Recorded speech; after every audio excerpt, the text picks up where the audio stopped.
On se pose une question, faut-il interdire le port de signes religieux en conseil municipal? Suite à cet événement, un élu municipal RN à Ivry-sur-Seine a interrompu jeudi le conseil municipal en sortant un crucifix et récitant la prière. On attend vos appels 01 80 20 39 21. Il est 12h21 sur Europe 1. Et il est important de préciser pourquoi il a fait ça, cet élu. Et c'est très intéressant parce que, par exemple, l'agence France Presse, c'est l'agence information à moitié, qui a été épinglée par les internautes sur cette affaire d'Ivry. Voilà comment c'est présenté. Un élu RN d'Ivry-sur-Seine, Val-de-Marne, a interrompu jeudi le conseil municipal en sortant un crucifix avant de réciter la prière « Je vous salue Marie » pour protester contre le rejet d'un amendement au règlement intérieur qu'il proposait. Et jusque-là, on se dit, mais qui est ce fou ? Il faut peut-être préciser pourquoi et le contexte. Mais Elliot, vous avez je vu précise pour l'auditeur qui nous rejoint à 12h22, le contexte c'est quoi? Il proteste après le rejet de sa proposition d'adopter un amendement afin d'interdire le port de signes religieux en conseil municipal. Et c'est très intéressant, Louis Alliot parlait de l'excuse de provocation, c'est-à-dire que si il sort la croix et il récite le « Je vous salue Marie », c'est parce qu'en face, vous avez une élue qui porte le voile islamique et qui lui dit « mais je suis fier de mes convictions et je suis fier de le porter ». Et que vous avez le maire de la ville qui explique que cet amendement ne doit pas être voté et même proposé, je crois, pour des considérations morales, parce qu'il serait immoral d'aller sur ce terrain-là. Et donc, il fait cela. Ça me fait penser, l'AFP, au film Les rayons et les ombres. Je ne sais pas si vous l'avez vu, film sur la collaboration d'un journaliste de gauche qui est collaborateur. Et il y a cette phrase d'un cynisme absolu, mais très juste dans le film. Le vrai pouvoir du journaliste, c'est pas tant ce qu'il dit, c'est ce qu'il ne dit pas. Et ben voilà, l'AFP ne dit pas un certain nombre de choses. Bon, la comparaison s'arrête là. Elle occulte, on peut dire. Elle occulte, et c'est parfois le pire des mensonges, et le mensonge par occultation. Absolument. Je crois. 12h23 sur Europe 1, j'ai hâte d'avoir les auditeurs pour savoir ce qu'ils en pensent, parce que là, ça dit beaucoup du climat dans lequel nous sommes. Oui. Moi, je n'arrive pas à comprendre pourquoi on ne met pas de côté ces convictions religieuses au nom du vivre ensemble, de la laïcité, qui est une exception effectivement dans le monde, la laïcité à la française. Mais pourquoi vouloir représenter sa religion, quelle qu'elle soit d'ailleurs, au sein d'un conseil municipal? Comme vous êtes élu, non pas pour vos convictions religieuses, mais vos convictions sociales, vos convictions politiques, il y a quelque chose de surprenant. Vous voyez ce que je veux dire, Georges? Mais il y a quelque chose de surprenant. Moi, j'ai été choqué quand vous avez montré les images de cette femme. Elle était même très très bien voilée, hein. Un grand voile, on peut dire. C'était très ostentatoire. Et en plus, elle revendique la fierté de porter son voile dans un conseil municipal comme si c'était la chose la plus importante. Non, le conseil municipal, c'est le conseil municipal de tous les administrés d'une commune, sans égard par rapport à leur appartenance religieuse. Et puisqu'il faut une loi, malheureusement, puisque certains maires ne tiennent pas leur conseil municipal de ce point de vue-là, faisons la loi qu'il n'y ait plus de disparité entre les maires et la mairie. Et surtout que ça évite ce genre de tension. Le maire de la ville d'Ivry-sur-Seine, qui a été... c'est une ville, il faut le préciser aux deux auditeurs, qui depuis 1925 est une ville communiste. Et c'était un carton absolu à chaque fois.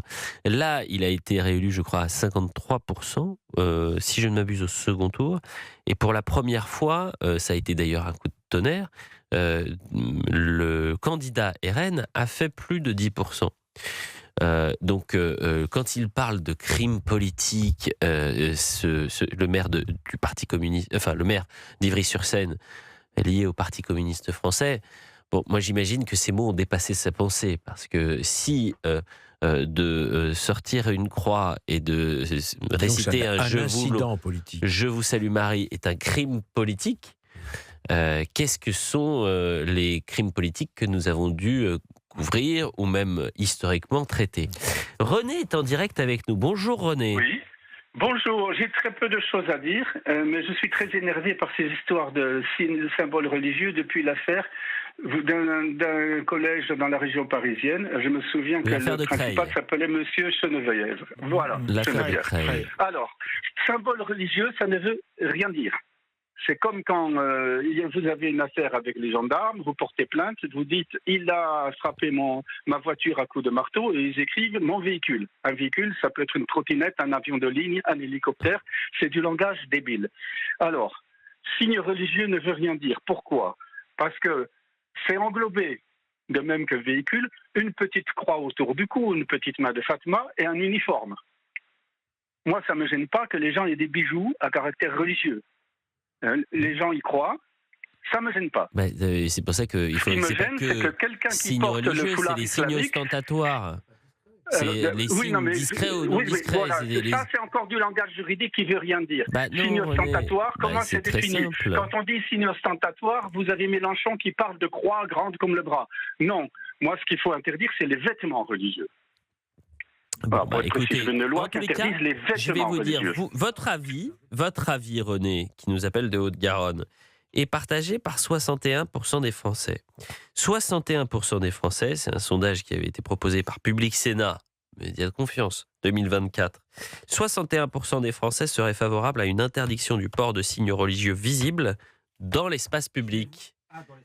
Alors dans l'espace public. Mais je pense qu'il y a des choses différentes et c'est pour ça je pense que... Et après la pause.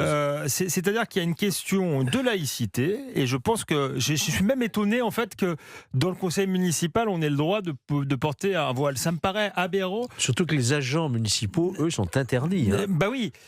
Il doit y avoir une forme de neutralité. On doit être élu pour ses convictions politiques, pas pour soi. Donc là c'est vraiment une question de laïcité et je pense qu'il faut légiférer très vite. Après il y a une question culturelle dans l'espace public. Je pense que les Français sont contre le voile, mais c'est une question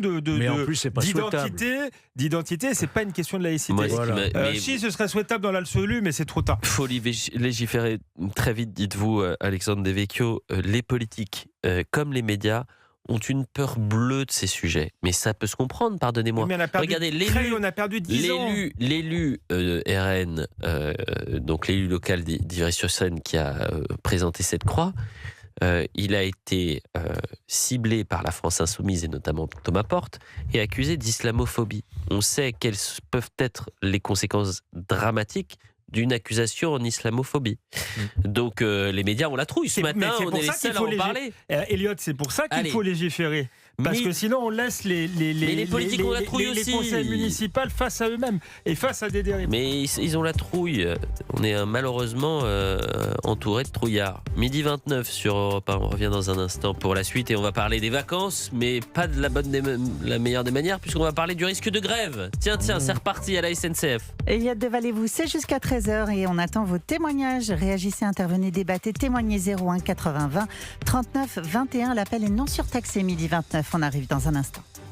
Juste une chose, parce que pour les auditeurs qui étaient avec nous avant la pause, et on parlait, vous savez, du conseil municipal d'Ivry-sur-Seine qui a été interrompu puisque un élu de l'opposition a présenté une croix et a récité la prière « Je vous salue Marie » pour protester contre le rejet d'un amendement visant à interdire le port de signes ostentatoires, le religieux, dans le conseil municipal. Il y a un nombre massif de réactions sur les réseaux sociaux. Et pourquoi j'en veux aux médias ? Parce que les médias aujourd'hui se taisent. Personne n'en parle pour l'instant. C'est la trouille. C'est détourner le regard sur ce sujet-là. Alors que si vous n'en parlez pas, regardez ce matin sur Europe 1, nous avons un échange ce midi extrêmement courtois, intelligent, bienveillant. Ce matin, on était 6 autour du plateau sur CNews. Nous en avons parlé dès 9h. Personne n'a eu un mot plus haut que l'autre. On peut quand même pouvoir échanger dans notre société. Mais la trouille qu'ils ont, voilà. Et ça, c'est partagé aussi par les médias, je le vois, et par les politiques. Parlons de la grève SNCF. Aïe, aïe, aïe, aïe, aïe. Qui prend le train cet été ? Georges, vous prenez le train ou l'avion ? Moi, je le prends assez régulièrement, oui. Ouais, mais cet été, pour les vacances ? Oui, sans doute, je vais le prendre. Vous allez le prendre, Alexandre Devecchio ? Non, ne me dites pas qu'il y a des grèves encore. Attendez. Non. Et le climat social se tend à la SNCF. Un peu plus de 6 mois après son arrivée à la tête du groupe, l'ancien Premier ministre Jean Castex a dû affronter un premier mouvement de grève mercredi dernier. C'est vrai que ça faisait tellement longtemps qu'il n'y avait pas eu de grève à la SNCF. En cause principalement la dégradation des conditions de travail en raison de l'ouverture à la concurrence et le non-alignement des salaires sur l'inflation. La grève a été très suivie, ce qui ajoute de la pression sur les épaules de Jean Castex, bien sûr. C'est lui le patron de la SNCF désormais. Barthélémy Philippe nous explique tout. Un taux de grévistes très élevé, tout métier confondu. 21% des cheminots se sont mobilisés avec des pics à plus de 60% chez les conducteurs et les contrôleurs. Une journée réussie pour les syndicats qui se sentent en position de force face à la direction. Jean Castex doit les recevoir le 23 juin pour une table ronde déjà prévue avant la grève. C'est beaucoup trop tard pour Julien Trocaz, le secrétaire fédéral du syndicat Sudrail, laisse planer la menace d'un mouvement plus dur pendant les vacances scolaires. C'est carrément inadmissible de la part de la direction de l'entreprise et tout particulièrement de Jean Castex de donner rendez-vous 13 jours après une mobilisation très importante dans le secteur ferroviaire. La colère sociale, elle a été confirmée. Donc c'est un mouvement qui est parti, qui est lancé. Évidemment, s'il ne répond pas aux revendications centrales qu'il connaît depuis plusieurs semaines, il se peut qu'il y ait un conflit après le 23 juin. Le bras de fer est engagé et Jean Castex va devoir déployer ses talents de négociateur pour éviter une grève reconductible à la SNCF pendant les congés estivaux des Français. C'est pas un bras de fer. Certains vont vous dire, et notamment des politiques, ils avaient employé cette formule, je pense à Éric Ciotti, ils vont parler de prise d'otage. C'est-à-dire que à chaque fois, c'est la même rengaine.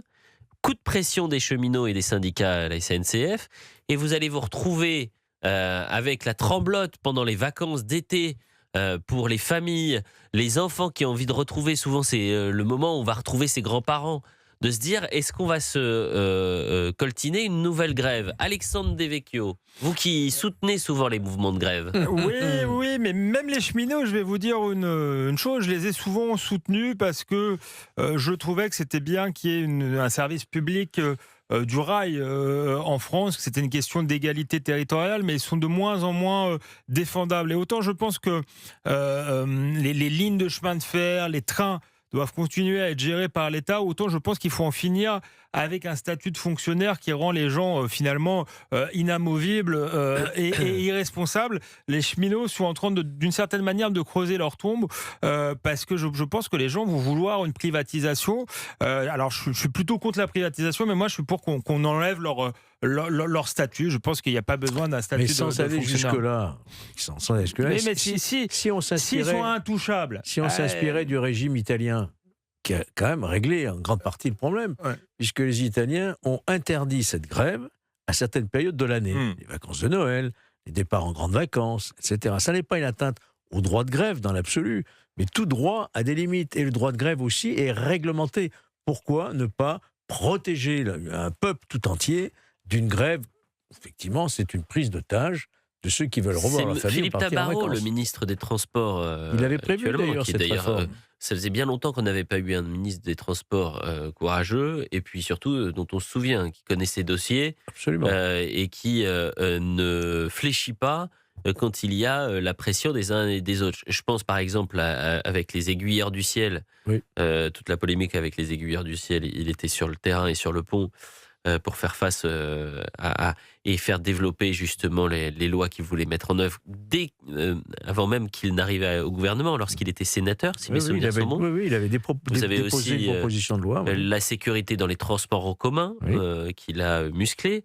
Et là, la question qui va se poser, c'est qu'un jour ou un autre, vous avez tellement de grèves que ce droit devient dévoyé pour la SNCF, que vous avez peut-être une loi qui va passer, c'est de dire, est-ce que comme en Italie, il y a des moments où vous n'avez pas le droit de faire grève. Voilà. Est-ce que, comme en Italie, par exemple, les vacances de Noël, c'est terminé. Vos coups de pression pour récupérer finalement des avantages sociaux ou des revenus supplémentaires, vous pourrez pas la faire, cette grève-là. C'est terminé. Alexandre Devecchio, on va en arriver là. Faut-il créer des calendriers honnêtement, où les grèves sont interdites? Je vous l'ai dit, longtemps, j'ai été plutôt favorable aux grèves et même aux grèves qui gênent, parce qu'en réalité c'est un outil de pression pour les salariés, mais là je crois qu'il y a un abus du droit de grève et qu'il va falloir effectivement y remédier. Dans l'actualité également, et voilà ce qu'on pouvait dire, on va faire une courte pause et on va se poser une question, non pas à 1 million non pas un milliard, Un 1000 milliards. 1000 milliards De sabords. 1000 sabords. 1000 milliards de 1000 sabords. Non, là, c'est les dollars. Il est midi 40 sur Europe 1. Je vous parlerai de cette actualité qui est quand même dingue. C'est-à-dire qu'on a quand même un premier homme sur Terre qui est trillionnaire.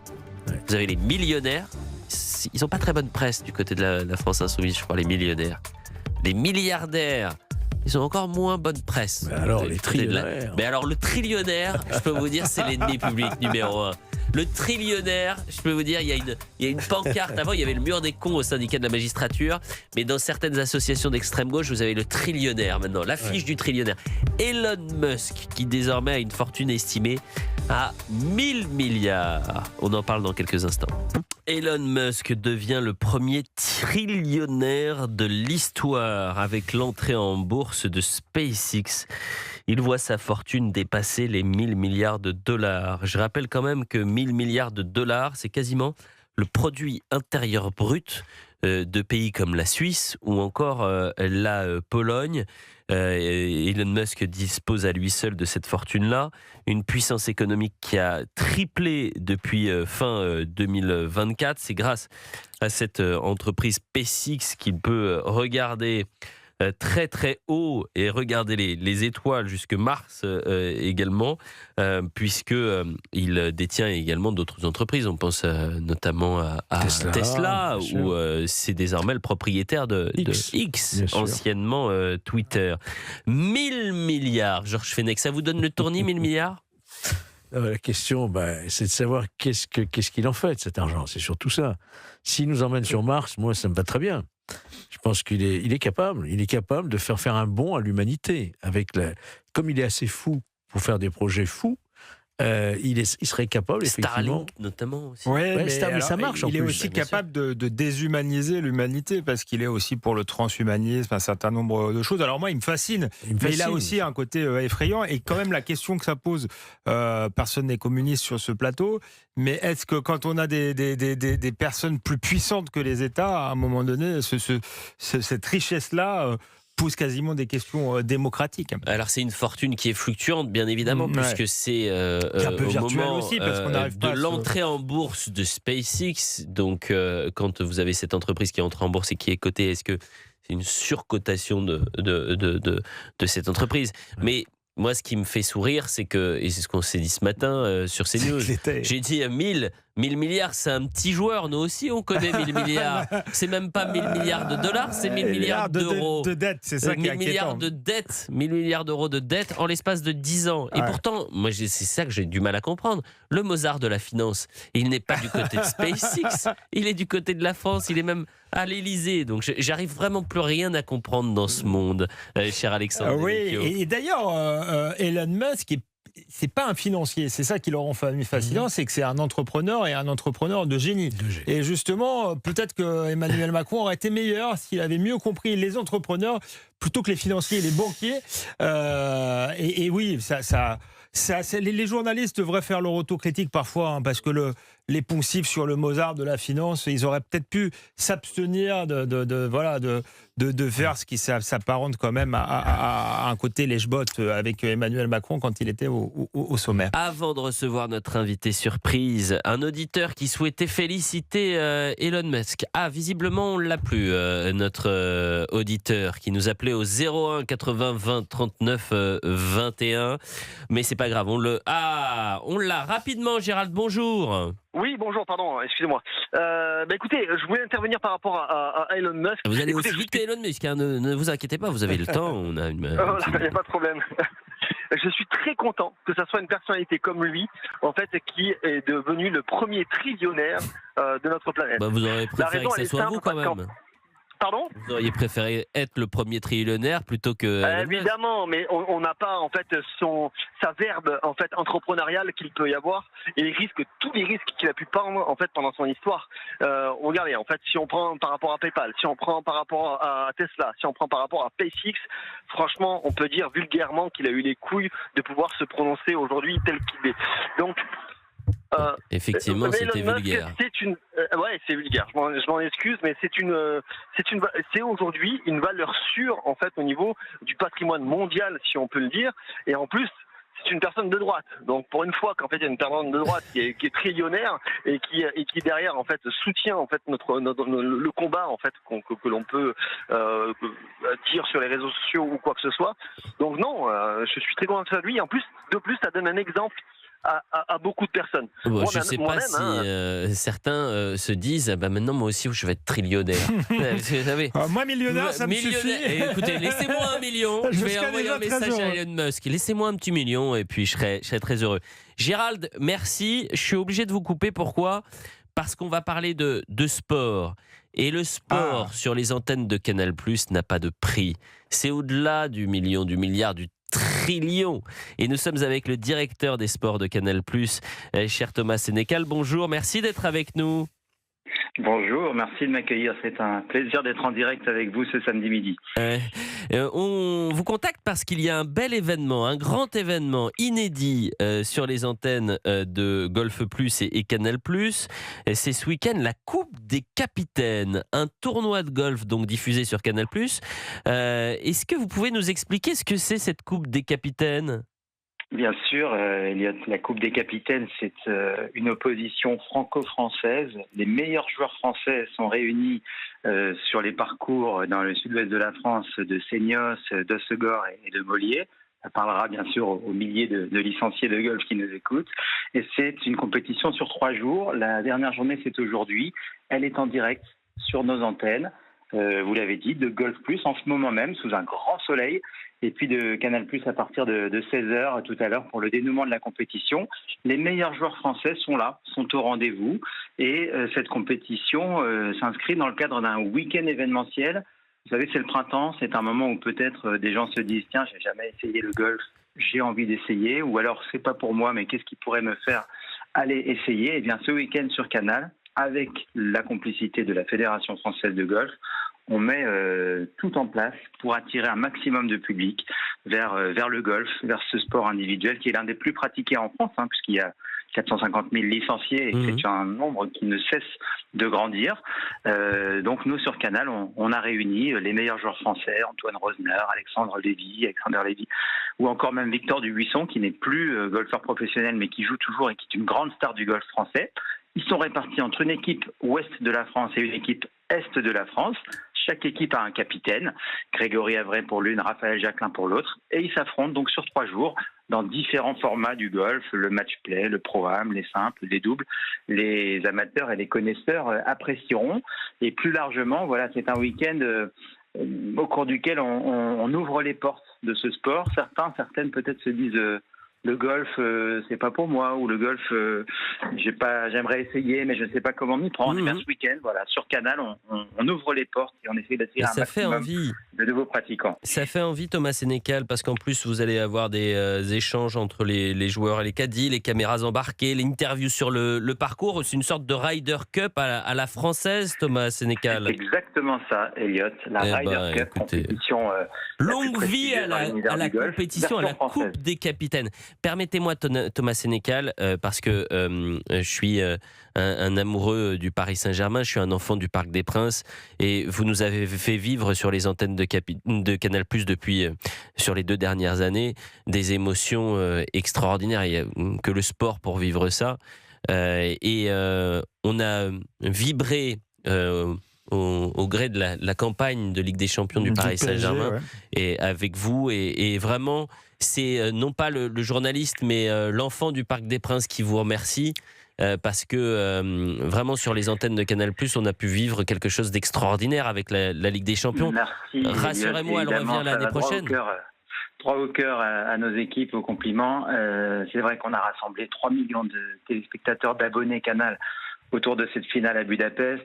Elle avait démarré il y a très exactement 2 semaines par une grande parade Canal dans les rues de la capitale hongroise, qui est magnifique, où toutes les équipes s'étaient rassemblées sur un grand bus à Impérial pour aller au stade. On s'est effectivement mêlé l'expertise, la science du foot de nos commentateurs, de nos présentateurs, et puis s'amuser aussi un petit peu avec nos grandes compétitions sportives.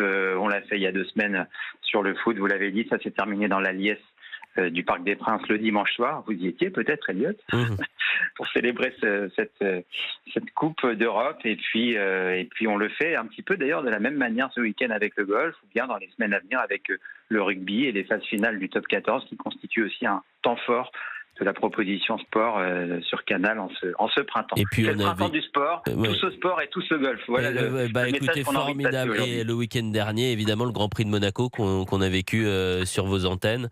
Un Grand Prix. En plus, pour connaître bien la région, j'ai jamais mis un pied au Grand Prix. J'ai honte de le dire d'ailleurs. C'est toute ma famille est dans le coin. J'ai jamais mis un pied au Grand Prix de Monaco. Donc je promets un jour je viendrai.